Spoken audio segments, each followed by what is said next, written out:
নিজের Facebook page একদিন scroll করতে করতে হঠাৎ করে অঙ্কেরই একটা ভিডিও আমার চোখে পড়ল।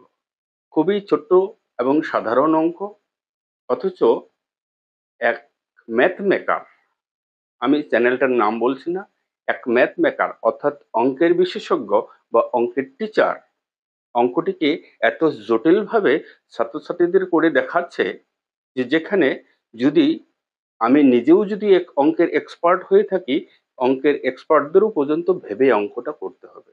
অথচ অঙ্কটা এমন কিছুই না, খুবই সাধারণ অঙ্ক।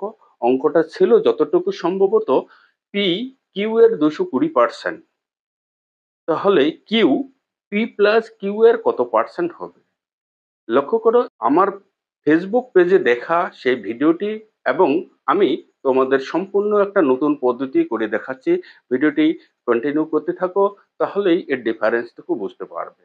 আর যদি ভিডিওটি ভালো লেগে থাকে তাহলে ভিডিওটি লাইক ও শেয়ার করতে ভুলবে না। অঙ্কটি ছিল এরকমের: যদি পি কিউ এর 220% হয়, তবে কিউ পি প্লাস কিউ এর কত শতাংশ? খুবই অর্ডিনারি অঙ্ক। লক্ষ্য করো, অঙ্কটিকে তোমাদের দেখানো হয়েছে এইভাবে যে পি কিউ এর 220%, অর্থাৎ পি ইকুয়ালস টু কিউ এর 220% মানে 220/100। ঠিক আছে? তার মানে এখানে ধরে নেওয়া হয় পি ইকুয়াল টু 220 যদি হয়, তবে কিউ ইকুয়ালস টু 100।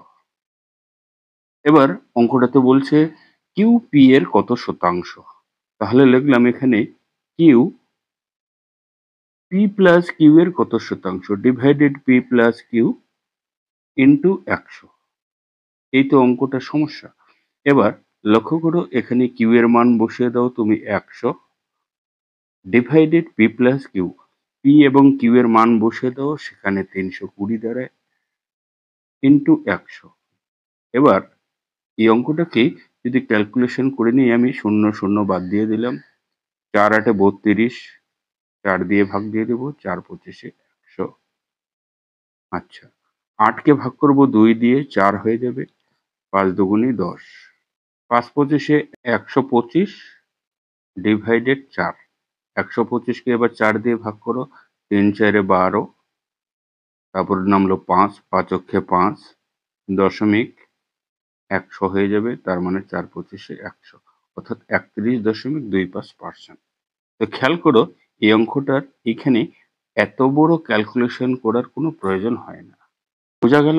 এইভাবেই আমি অঙ্কটি দেখেছিলাম, কিন্তু আমার মাথায় যতটুকু খটকা লাগলো যে ছাত্রছাত্রীদের পক্ষে এই ক্যালকুলেশন অনেকটা সময় সাপেক্ষ। তো চলো, আমি আবার সেই অঙ্কটাই তোমাদের এইভাবে করে দেখাচ্ছি। তো জাস্ট আমি শুধু কাটাকাটিটুকু করব না। খেয়াল করো, এবার এখানে কিউ এর মান আমি বসিয়ে দেব 100, ডিভাইডেড পি প্লাস কিউ, অর্থাৎ পি এর মান 220 এবং কিউ এর মান যদি 100 আমি যোগ করে দেই, সেখানে হয়ে যাবে 320 ইন্টু 100। অর্থাৎ আমি এই পদ্ধতিটি দেখাচ্ছি তোমাদের ডিজিটাল সাম, অর্থাৎ অঙ্কগুলির যোগফল করব। উপরে লক্ষ্য করো, 100-র 1 0 0 যোগ করব, সেটা 1 দাঁড়াবে। আবার 100-র 1 0 0 যোগ করব, সেটাও 1 দাঁড়াবে। নিচে 320 3 2 1 যদি যোগ করে নিই, তাহলে আসবে 5, তার মানে 1/5। বোঝা গেল? এবার ডিজিটাল সামের মেথড তোমাদের যদি জানা থাকে, ভগ্নাংশের নিচে 5 বা 2 বা 3 আনা চলবে না। সেক্ষেত্রে কি করতে হবে?